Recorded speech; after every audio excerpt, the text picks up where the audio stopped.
ครับผมวันนี้เราก็มาเที่ยวน้ำตกนะครับผมเอาครับผมปะดำยืนนะครับยืนนะครับโบกมือเลยครับผมทักทายแฟนคลับหน่อยครับนี่ครับผมเราจะขาดอีกบุคคลหนึ่งไม่ได้นะครับบุคคลสำคัญเขาก็คือ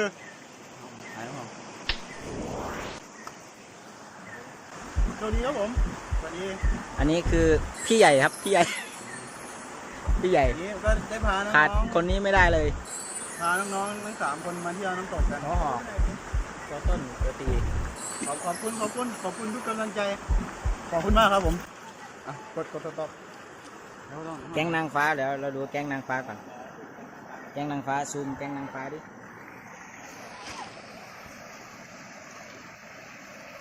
แก๊งนางฟ้า